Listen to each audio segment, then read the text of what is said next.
پھر احمد باقیر صاحب لکھتے ہیں کہ میں بچپن میں ایک امام مسجد سے قرآن کریم حفظ کیا کرتا تھا، لیکن جب اس امام صاحب نے جھوٹ اور نفاق دیکھا تو اس کے پاس جانا چھوڑ دیا، بلکہ مسجد اور نماز بھی چھوڑ دی۔ بعد میں ایک دوست باسل الخیمی صاحب کی تحریک پر میں نے دوبارہ نمازیں شروع کی تو اللہ تعالیٰ نے رویا اور کشوف کا دروازہ کھول دیا۔ ایک رات خواب میں کہا گیا کہ مجھے محلے کی مسجد میں جانے کے بجائے گھر پر نماز پڑھنی چاہیے۔ ہم بعض دوست مل کر نماز پڑھنے لگے اور نمازوں کی لذت حاصل ہونے لگی۔ پھر جب جماعت سے تعارف ہوا تو اس بارے میں استخارہ کیا۔ ایک بار خواب میں حضرت مسیح موعود علیہ السلام نے مجھے اپنی کتاب مواہب الرحمان دی، اس کو پڑھنے سے مجھے شرح صدر حاصل ہوا۔ پھر ایک بار کشف میں حضرت مسیح موعود نے ایک جماعت کے ساتھ تشریف لائے تو ایک بھابی مولوی آپ پر اعتراض کرنے لگا۔ آپ مسکراتے رہے، پھر آواز آئی کہ اس مولوی کو دور کر دیا جائے گا۔ اس کے بعد یہ مولوی غائب ہو گیا۔ اس کشف کے بعد میرے تمام شکوک و شبہات دور ہو گئے اور بیعت کی توفیق ملی، الحمدللہ۔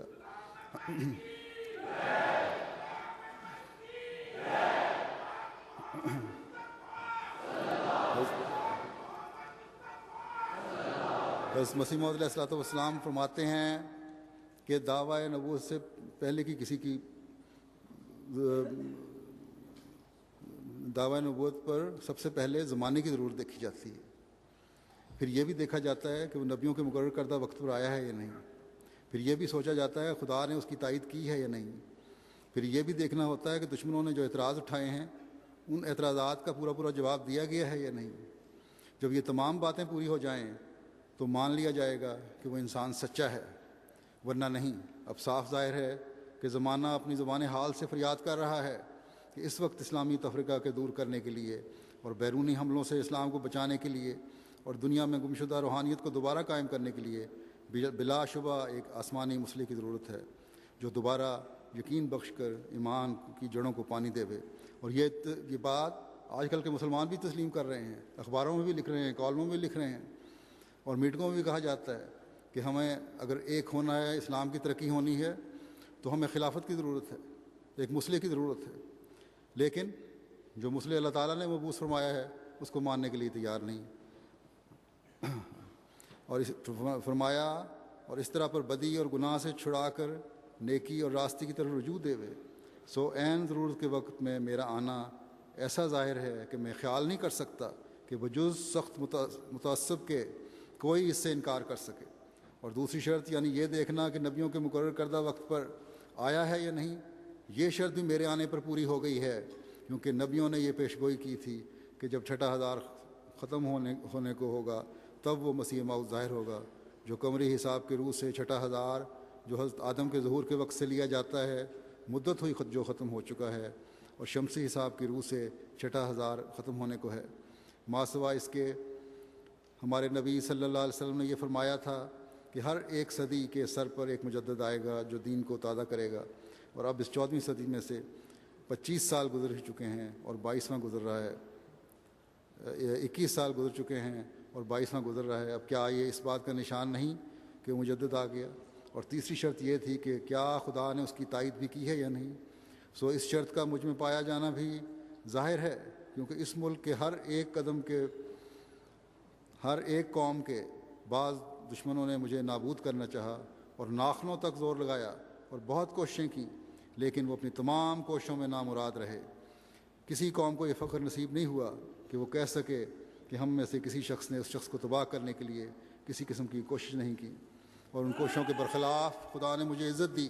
اور ہزارہ لوگوں کو میرے تابع کر دیا۔ بس اگر یہ خدا کی تائید نہیں ہے تو اور کیا تھا؟ کس کو معلوم نہیں کہ سب قوموں نے اپنے اپنے طور پر زور لگائے کہ تا مجھے نابود کر دیں، مگر میں ان کی کوششوں سے نابود نہ ہو سکا، بلکہ میں دن بدن بڑھتا گیا۔ اور آج آپ لوگوں کے یہاں حاضری اس بات کی گواہ ہے کہ حضرت مسیح موعود علیہ السلام یقیناً خدا کے فرستادہ اور اس کے بھیجے ہوئے ہیں۔ حضرت محمد مصطفیٰ، اسلام احمدیت،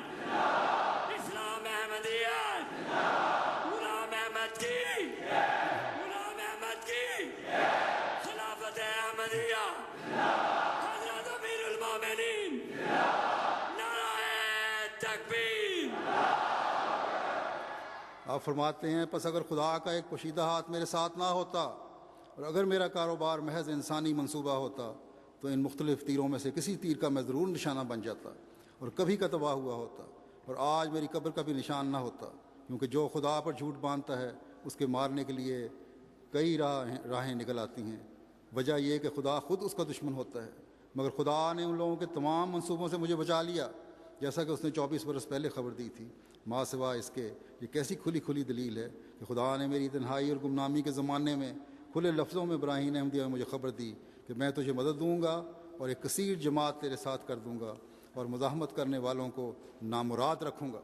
ایک صاف دل لے کر سوچو کہ یہ کس قدر نمایاں تائید ہے اور کیسا کھلا نشان ہے۔ کیا آسمان کے نیچے ایسی قدرت کسی انسان کو ہے یا کسی شیطان کو کہ ایک گمنامی کے وقت میں ایسی خبر دے اور وہ پوری ہو جاوے اور ہزاروں دشمن اٹھیں مگر کوئی اس کو خبر کو روک نہ سکے؟ پھر چوتھی شرط یہ تھی کہ مخالفوں نے جو اعتراض اٹھائے ان اعتراضات کا پورا جواب دیا گیا یا نہیں۔ یہ شرط بھی صفائی سے طے ہو چکی ہے، کیونکہ مخالفوں کا ایک بڑا اعتراض یہ تھا کہ مسیح موعود حضرت عیسیٰ علیہ السلام ہیں، وہی دوبارہ دنیا میں آئیں گے۔ بس ان کو جواب دیا گیا کہ قرآن شریف سے ثابت ہے کہ حضرت عیسیٰ فوت ہو چکے ہیں اور پھر دوبارہ دنیا میں ہرگز نہیں آئیں گے، جیسا کہ اللہ تعالیٰ انہی کی زبان سے فرماتا ہے کہ فلما توفیتنی کنت انت الرقیب علیہم۔ پہلی آیتوں کو ساتھ ملا کر ترجمہ یہ ہے کہ خدا تعالیٰ قیامت کو حضرت عیسیٰ سے پوچھے گا کہ کیا تو نے ہی یہ تعلیم دی تھی کہ مجھے اور میری ماں کو خدا کر کے ماننا اور ہماری پرستش کرنا؟ اور وہ جواب دیں گے کہ اے میرے خدا، اگر میں نے ایسا کہا ہے تو تجھے معلوم ہوگا، کیونکہ تو عالم الغیب ہے۔ میں نے تو وہی باتیں ان کو کہیں جو تو نے مجھے فرمائیں، یعنی یہ کہ خدا کو وحدہ لا شریک اور مجھے اس کا رسول مانو۔ میں اس وقت تک ان کے حالات کا علم رکھتا تھا جب تک میں ان میں تھا، پھر جب تو نے مجھے وفات دے دی تو تو ان پر گواہ تھا۔ مجھے کیا خبر ہے کہ میرے بعد انہوں نے کیا کیا؟ اب ان آیات سے ظاہر ہے کہ حضرت عیسیٰ علیہ السلام یہ جواب دیں گے جب تک میں زندہ تھا۔ عیسائی لوگ بگڑے نہیں تھے، اور جب میں مر گیا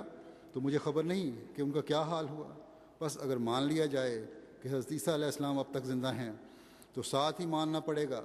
کہ عیسائی بھی اب تک بگڑے نہیں اور سچے مذہب پر قائم ہیں۔ پھر ما سوا اس کے عیسائیت میں حضرت عیسیٰ علیہ السلام اپنی وفات کے بعد اپنی بے خبری ظاہر کرتے ہیں اور کہتے ہیں کہ اے میرے خدا، جب تو نے مجھے وفات دے دی اس وقت سے مجھے اپنی امت کا کچھ حال معلوم نہیں۔ بس اگر یہ بات صحیح مانی جائے کہ وہ قیامت سے پہلے دنیا میں آئیں گے اور مہدی کے ساتھ مل کر کافروں سے لڑائیاں کریں گے تو نعوذ باللہ قرآن شریف کی یہ آیت غلط ٹھہرتی ہے، اور یا یہ ماننا پڑتا ہے کہ حضرت عیسیٰ علیہ السلام قیامت کے دن خدا تعالیٰ کے ساتھ جھوٹ بولیں گے اور اس بات کو چھپائیں گے کہ وہ دوبارہ دنیا میں آئے تھے اور 40 برس تک رہے تھے اور مہدی کے ساتھ مل کر عیسائیوں سے لڑائیاں کی تھیں۔ بس اگر کوئی قرآن شریف پر ایمان لانے والا ہو تو فقط اس ایک ہی آیت سے تمام وہ منصوبہ باطل ثابت ہوتا ہے جس میں ظاہر کیا گیا ہے کہ مہدی خونی پیدا ہوگا اور عیسیٰ اس کی مدد کے لیے آسمان سے آئے گا۔ بلا شبہ وہ شخص قرآن شریف کو چھوڑتا ہے جو ایسا اعتقاد رکھتا ہے، پھر جب ہمارے مخالف ہر ایک بات میں مغلوب ہو جاتے ہیں تو آخرکار یہ کہہ دیتے ہیں کہ بعض پیش گوئیاں پوری نہیں ہوئیں، جیسے کہ آتھم کی پیش گوئی۔ میں کہتا ہوں کہ اب آتھم کہاں ہے؟ اس پیش گوئی کا تو ماحصل یہ تھا کہ جو شخص جھوٹا ہے وہ سچے کی زندگی میں ہی وفات پائے گا، سو وہ آتھم وفات پا گیا اور میں اب تک زندہ ہوں۔ فرمایا کہ نشان کے بارے میں خدا تعالیٰ کا یہ قول ہے کہ وَلَا تَقَوَّلُوا عَلَيْنَا بَعْضَ الْأَقَاوِيلِ لَا أَخَذْنَا مِنْهُ بِالْيَمِينِ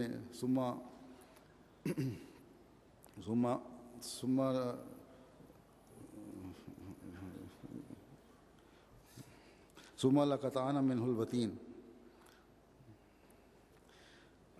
یعنی یہ کہ یہ نبی ہمارے پر افطرا کرتا تو ہم اس کو دانے ہاتھ سے پکڑ لیتے، پھر اس کی وہ رگ کاٹ دیتے جو جان کی رگ ہے۔ یہ آیت اگرچہ حضرت صلی اللہ علیہ وسلم کے بارے میں نازل ہوئی ہے لیکن اس کے معنوں میں عموم ہے، جیسا کہ تمام قرآن شریف میں بھی محاورہ ہے کہ بظاہر اکثر امر و نہی کے مخاطب حضرت صلی اللہ علیہ وسلم ہوتے ہیں، لیکن ان احکام میں دوسرے بھی شریک ہوتے ہیں یا وہ احکام دوسروں کے لیے ہی ہوتے ہیں، جیسا کہ یہ آیت وَلَا تَقُل لَّهُمَا أُفٍّ وَلَا تَنْهَرْهُمَا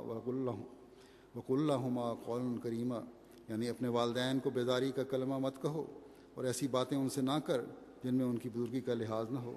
اس آیت کے مخاطب تو آن حضرت صلی اللہ علیہ وسلم ہیں، لیکن دراصل مرجع کلام امت کی طرف ہے، کیونکہ آن حضرت صلی اللہ علیہ وسلم کے والد اور والدہ آپ کی خرد سالی میں ہی فوت ہو چکے تھے۔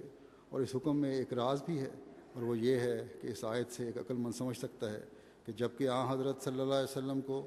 مخاطب کر کے فرمایا گیا ہے کہ تو اپنے والدین کی عزت کر اور ہر ایک بول چال میں ان کے بزرگانہ مرتبہ کا لحاظ رکھ، تو پھر دوسروں کو اپنے والدین کی کس قدر تعظیم کرنی چاہیے۔ فرمایا کہ آن حضرت صلی اللہ علیہ وسلم کی نسبت جو یہ فرمایا گیا ہے کہ اگر وہ ہمارے پر کچھ اختراع کرتا تو ہم اس کو ہلاک کر دیتے، اس کا یہ مطلب نہیں ہے کہ صرف خدا تعالیٰ آن حضرت صلی اللہ علیہ وسلم کی نسبت یہ غیرت اپنے ظاہر کرتا ہے کہ آپ اگر مفتری ہوتے تو آپ کو ہلاک کر دیتا، مگر دوسروں کی نسبت یہ غیرت نہیں ہے۔ اور دوسرے خواہ کیسا ہی خدا پر افتراء کریں اور جھوٹے الہام بنا کر خدا کی طرف منسوب کر دیا کریں، ان کی نسبت خدا کی غیرت جوش نہیں مارتی۔ یہ خیال جیسا کہ غیر معقول ہے، ایسا ہی خدا کی تمام کتابوں کے برخلاف بھی ہے، اور اب تک توریت میں بھی یہ فکرہ موجود ہے کہ جو شخص خدا پر افتراء کرے گا اور جھوٹا دعویٰ نبوت کا کرے گا وہ ہلاک کیا جائے گا۔ علاوہ اس کے قدیم سے علماء اسلام لو تقبل علینا کو عیسائیوں اور یہودیوں کے سامنے آن حضرت صلی اللہ علیہ وسلم کی سچائی کے لیے بطور دلیل پیش کرتے رہے ہیں، اور ظاہر ہے کہ جب تک کسی بات میں عموم نہ ہو وہ دلیل کا کام نہیں دے سکتی۔ بھلا یہ کیا دلیل ہو سکتی ہے کہ آن حضرت صلی اللہ علیہ وسلم اگر افتراء کرتے تو ہلاک کیے جاتے اور تمام کام بگڑ جاتا، لیکن اگر کوئی دوسرا افتراء کرے تو خدا ناراض نہیں ہوتا بلکہ اس سے پیار کرتا ہے